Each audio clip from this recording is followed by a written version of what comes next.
Hey, Bulls and Bears, how's everybody doing? We're back. My name is JJ. You're watching Bull, Boom, Bear Bust. And as usual, we've got a lot of good stuff to get into, a lot of news that points to the same direction that we better fasten our seatbelts because things are about ready to change.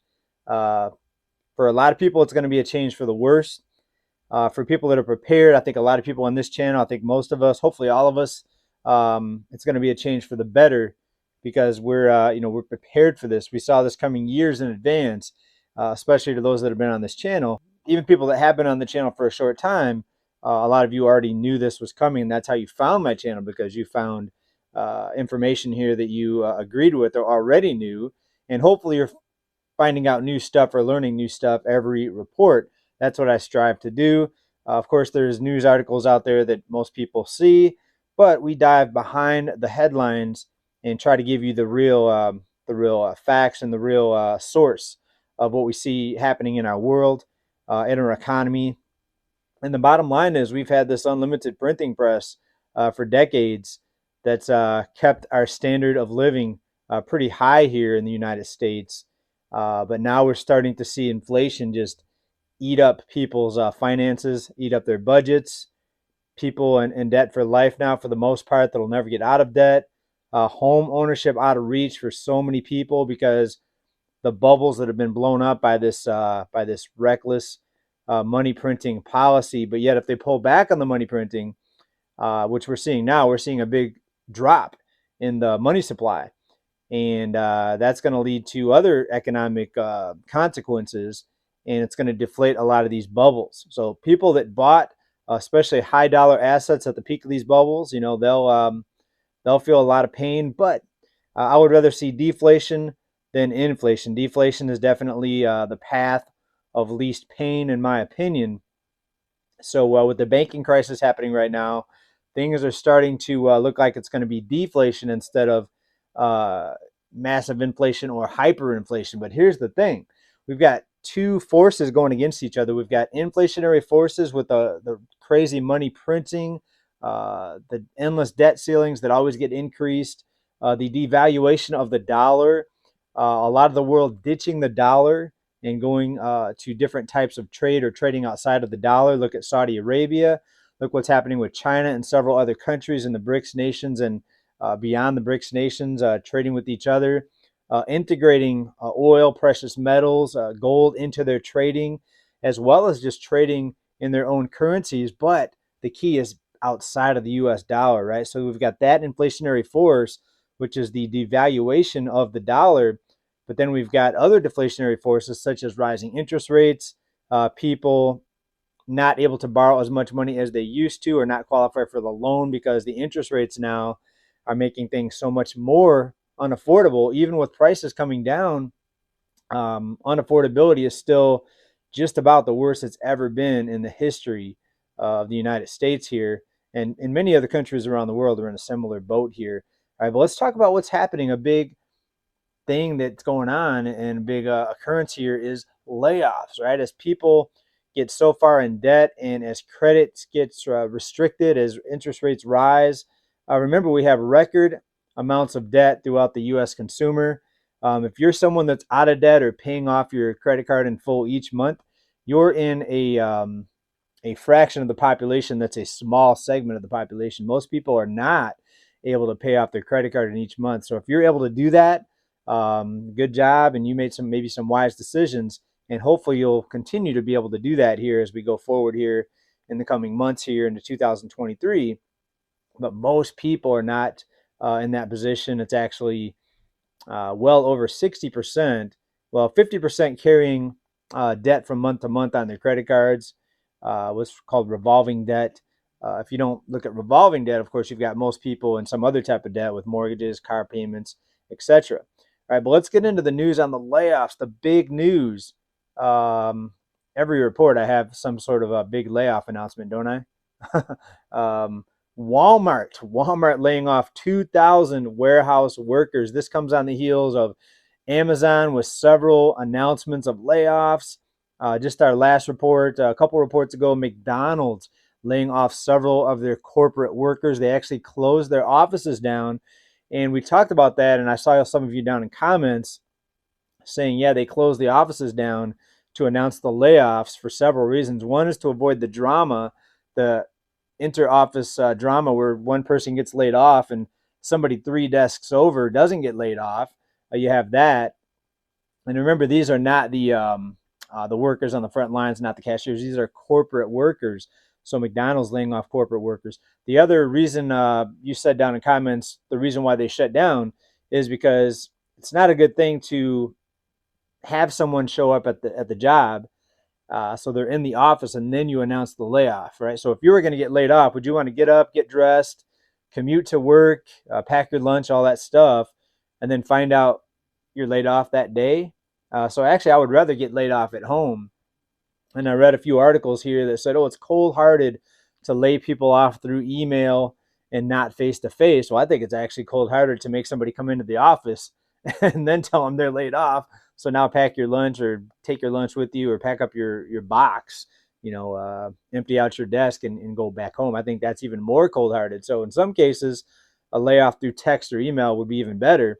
But let's talk about Walmart. Walmart is laying off more than 2,000 workers at 5 different U.S. warehouses that fulfill website orders. Weeks after America's largest private employer warned it's in for a tough year ahead. Remember, Walmart came out and said that a few weeks ago, and they're not the only one. We've had a lot of high-level CEOs give economic warnings, right? And this goes all the way back to what last fall we had Jeff Bezos out there saying, don't buy any big ticket items, which is very strange to hear out of a CEO of such a large e-commerce retailer such as Amazon. The retail giant's cutting more than 1,000 jobs in Texas, 600 in Pennsylvania, 400 in Florida, 200 in New Jersey. The job cuts were because of reductions and elimination in evening and weekend shifts. So why they're seeing such a big decline in online orders? Well, I think because Americans are getting tapped out. They're either tapped out or approaching being tapped out. And what I mean by that is they're approaching their limits on their credit. We have these high interest rates, people carrying revolving debt from month to month. Their balances are exploding. Not everybody, but a big segment of the population, they're seeing their debt explode. Every time we look at the reports, every quarter it comes out, the debt doesn't just get higher, but it gets higher at even a faster pace. So the amount of debt that people are carrying is increasing exponentially from quarter to quarter, and this can't last forever. And now you have tightening credit conditions on top of high interest rates and keep people carrying this revolving debt. So not a good combination. So 2023 is going to be a year that we're not going to get out of without most people realizing that we're in an economic collapse. And now with the banks, the situation with the banks are insolvent. It's just that most people haven't realized it yet. But I've been warning about the fractional reserve banking system for years. And I don't see as many emails or messages now telling me how wrong I am. I used to have this one guy that emailed me every week with a picture. He sent me a picture from Denny's, the restaurant Denny's. Look at all these people eating. The place is packed. There's no economic collapse. And I emailed him back. And I try not to go back and forth too much with people like this because they don't really understand, it seems like, what's going on.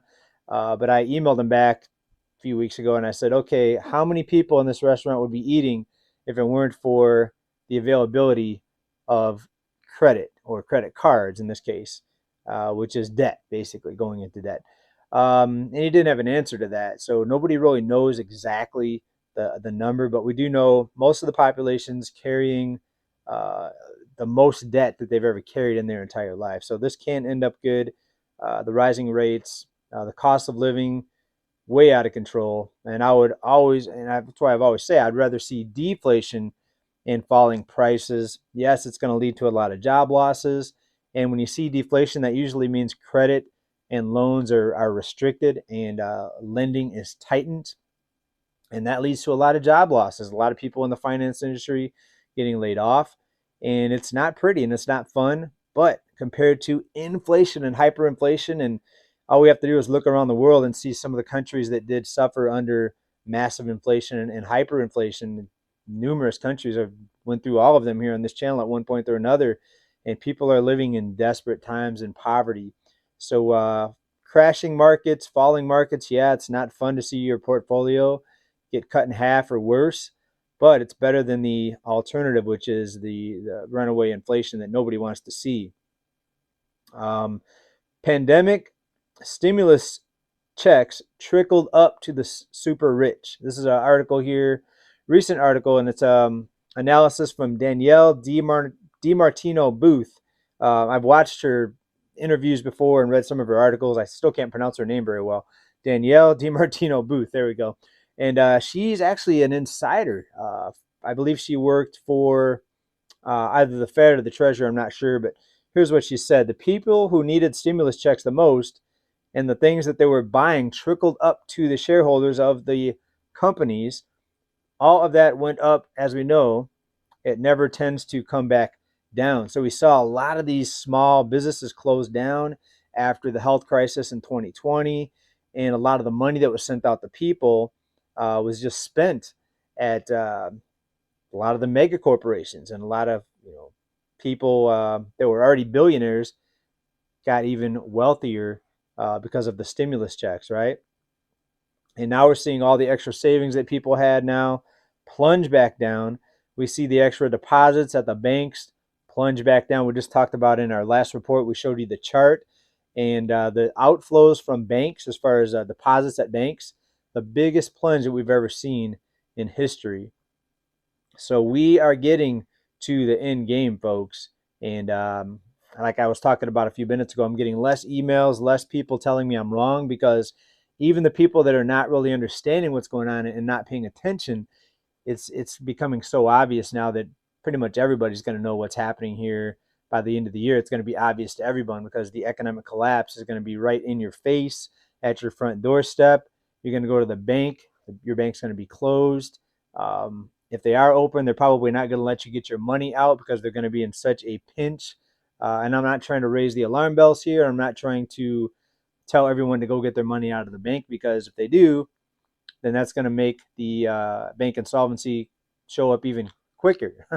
So there's no easy way out. On one hand, you want to warn people, but on the other hand, you don't want to sound like an alarmist to speed up the collapse, that's already happening. So I've got to be very, careful about what I say here. Now, as businesses see it more and more difficult to turn a profit in this challenging environment where consumers are getting tapped out, they're looking more and more towards AI. And we talked a few reports ago about how there's a prediction that AI in the next, 10 years is going to eliminate 300 million jobs globally. How many of those jobs are going to be here in the United States? Well, the United States is already kind of struggling as far as people trying to get wages that are enough to keep up with the cost of living. Now, add on top of that all the jobs that are going to be eliminated because of AI. If you're a cashier, they want to replace you with automated menus or self-checkout. If you're a phone representative or a customer service person, they're trying to replace you with the automated menus where you call in, press 1 to do this, press 2 to do that. And then you listen to all 9 menu options, and none of them are the one you want. So then you hit 0 and you try to get to a live person. That doesn't work. You hit 0 and then pound. You're trying to figure out the key, the shortcut to get to the live person. Which key combination gets to the live person? It's crazy. That's what's going to be happening. More automated menus, more self-checkouts, more AI, more non-human interaction to make your purchases. The sorting machines at these big warehouses to eliminate the people sorting out all the boxes. They're trying to have automated delivery drivers with the self-driving vehicles. That's kind of a disaster if you look at some of the news articles and some of the accidents that are happening out there. I mean, just think about every time your computer has a glitch, do you want traffic on the road to be around, or do you want to be near the traffic on the road that has some sort of glitch from a driverless vehicle? So I don't think anyone would say yes to that. So wow, it's going to get very interesting, folks. We got all these different things coming together at the same time. Now I'm going to wrap it up here, but first I want to say hello to Frank. I saw you in San Diego, in Mission Valley at Inflatable World. Hello, you recognized me. You said, hey, you're the guy from Bull Boom Bear Bust. So thank you very much for saying hi. I had somebody down in the comments say that they saw me somewhere in San Diego but didn't say hi. I don't know why. Say hi if you see me out there.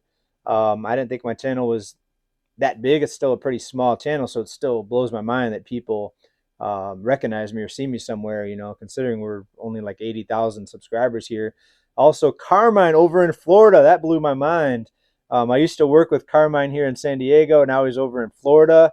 And Carmine, hello. Nice to hear from you. And, anybody that sees me, say hi. Thank you for supporting this channel. I've got a couple quick shout outs here to people supporting this channel. Now, just to be clear, every one of you support this channel just for being here and viewing. You support it even more by giving a thumbs up. You support it even more by subscribing. You support it more by doing those things and commenting. And you support it even more if you do all those things or just the super thanks. So here are the ones that gave me the super thanks. David Amadi, thank you very much. I've seen you before, David. Mike S, thank you. I've seen you down there many times here in the super thanks. Bobby Seals, thank you very much for the super thanks and supporting the channel. Rick Endfed. Oh, I had to read the last name. Rick Endfed. Get it? Love it. Thank you for your support. Let's see here. Who else do we have supporting the channel? Dan Hervig. Thank you for the super thanks. Keeping this channel alive. I appreciate it. Everybody, thanks for being here. What do you think about the Walmart layoffs, the McDonald's closing down the corporate office layoffs? Everything's normal. Nothing to see here. No problems with the economy. Even the Joe six packs, the ones that just want to drink all day, party all night. Nothing wrong with that, as long as you can still do your, as long as you can still get by, as long as you're still taking care of the people around you. Nothing wrong with that. But everyone's going to wake up. Everyone's going to realize what's going on here, and it's going to become, it's going to go from a drip to a waterfall to a tsunami. I think it's going to be an acceleration of the downturn and people realizing what's going on. So everybody, thanks for being here. We're going to wrap it up. Keep stacking. Bye for now. Peace.